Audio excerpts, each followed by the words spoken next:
ओम श्री गणेशाय नमः। ओम नमो भगवते वासुदेवाय। हरे कृष्णा कृष्ण कृष्णा हरे हरे, हरे राम राम राम हरे हरे।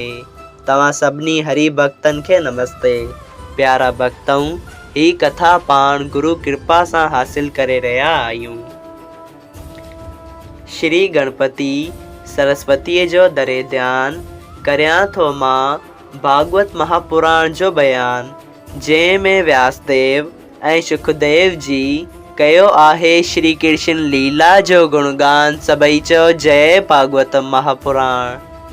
प्यारा भक्तों, कल कथा में पाण श्रीमद् भागवत महापुराण साहिब जे 3 स्कंद जे 4 अध्याय में ॾिठो हो त उद्धव जी विदुर जी सां श्री श्याम सुंदर जे वञण जो सॼो हाल ऐं सॼो दुख बयान था करे ॿुधाइनि, जंहिंमें पाण ॾिठो त उद्धव जी तमामु घणो ॾुखी आहे ऐं पोइ उद्धव जी विदुर जी खे ॿुधाइनि था त श्री श्याम सुंदर मूंखे चयो आहे त मां बद्रिका आश्रम ॾांहुं वञा ऐं उते वञी पंहिंजी मुक्ति प्राप्त करियां।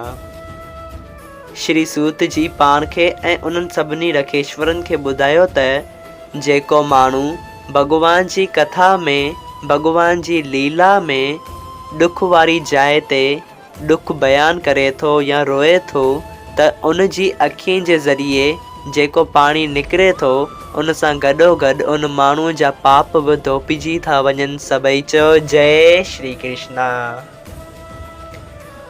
अॼु पाण श्रीमद् भागवत महापुराण साहिब जे 3 स्कंद जो 5 अध्याय शुरू करे रहिया आहियूं, जंहिंजो नालो आहे उद्धव जी जो बद्रिका आश्रम में वञी योग अभ्यास सां पंहिंजो तन त्याग करणु।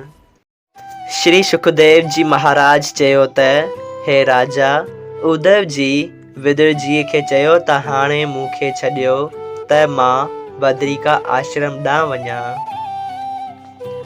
उद्धव जी जी ही ॻाल्हि ॿुधी विदुर जी जे अखियुनि में पाणी अची वियो ऐं उन्हनि चयो, श्याम सुंदर जिन चंद्रमा वांगुरु दुनिया में रोशनी ज़ाहिर करे पृथ्वीअ जो बोझो लाथो, धर्म गऊ ऐं ब्रह्मण जी रक्षा करे गऊ लोक ॾांहुं वियो। असां माण्हुनि अज्ञान ऐं अभाग करे संदन प्रताप न ॼातो हो। ए उद्धव जी, तव्हां 8 ही पेर वत्स रहंदा हुआ। उन जी माया अहिड़ी त ज़बरदस्त प्रबल ऐं बलवान हुई जो तव्हां बि उनखे न सुञातो। उन करे ही ॻाल्हि यकीन करे सम्झणु घुरिजे त मुरली मनोहर जे कृपा जे बिना उन जे भेद ऐं महिमा खे को बि ॼाणी नथो सघे। जे असां माण्हू तव्हां जहिड़नि भक्तनि जी शेवा ऐं टेल में रहूं हा त जन्म पंहिंजो सफल करियूं हा, पर बिना कृपा ऐं दया उन श्री श्याम सुंदर जे हरि भक्तनि जो सत्संग बि मिलणु मुश्किल आहे। उन करे मां ॼाणा थो त मुंहिंजे अॻूणे जन्म जा पुण्य अची सहाई थिया आहिनि जो तव्हांजो दर्शन मिलियो आहे।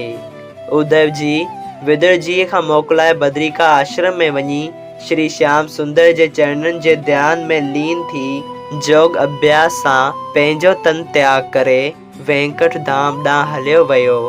विदुर जी सभु तीर्थ यात्रा कंदो मैत्री रखेश्वर सां गॾिजण जी उम्मीद रखी हरिद्वार पहुतो। सभई चयो जय श्री कृष्णा।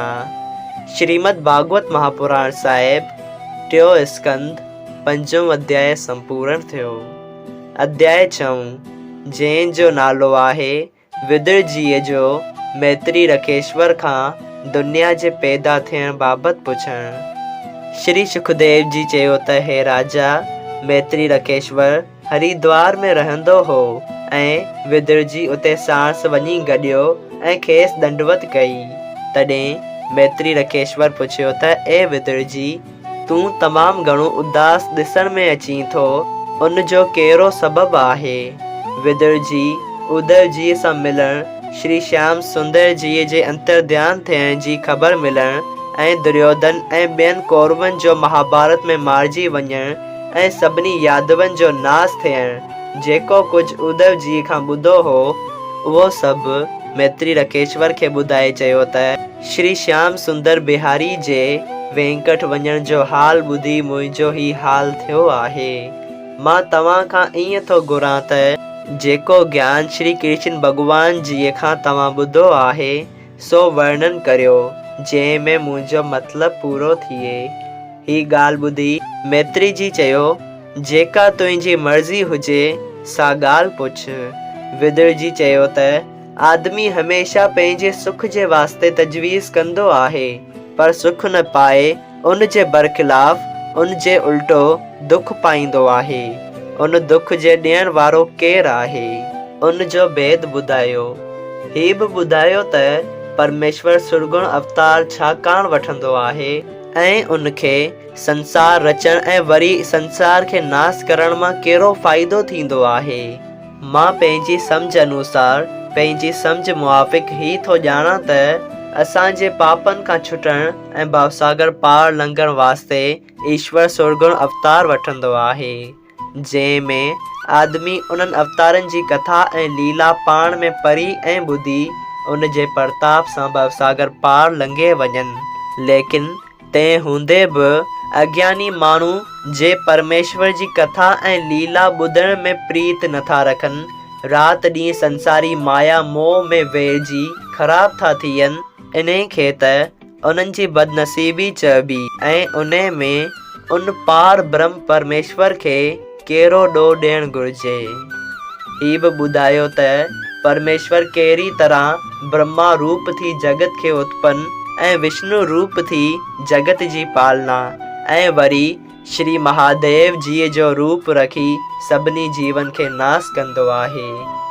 ही बि ॻाल्हि ॿुधायो त उहा कहिड़ी तदबीर या तजवीज़ आहे जंहिं जे करण सां परमेश्वर आदमी खां ख़ुशि थींदो आहे।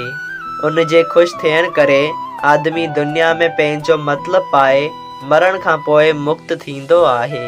जगत जी रीत अहिड़ी आहे त जॾहिं को बि आदमी कंहिं कसूर जे करे सज़ा पाईंदो आहे तॾहिं उहो वरी जल्द अधर्म नथो करे। ही जीव बुरे कर्म ऐं पाप करण करे 84 लख जूणियुनि ऐं नरक में घणा ॾुख ॾिसण खां पोइ आख़िरकार वञी हिकु आदमी इंसान जो शरीर चोलो पाईंदो आहे, पर वरी बि परमेश्वर जी माया में वेहिजी अधर्म करे ऐं सज़ा मिलण ते बि अहिड़ो कमु छो नथो करे जंहिं में जनम ऐं मरण खां छुटी वञे। उन जो कहिड़ो सबबु आहे? तव्हां कृपा करे इन्हनि सभिनी ॻाल्हियुनि जो हाल ॿुधायो जंहिं में मुंहिंजे मन जो सिंसो मिटिजी वञे। सभई चओ जय श्री कृष्णा। 6 अध्याय संपूर्ण थियो।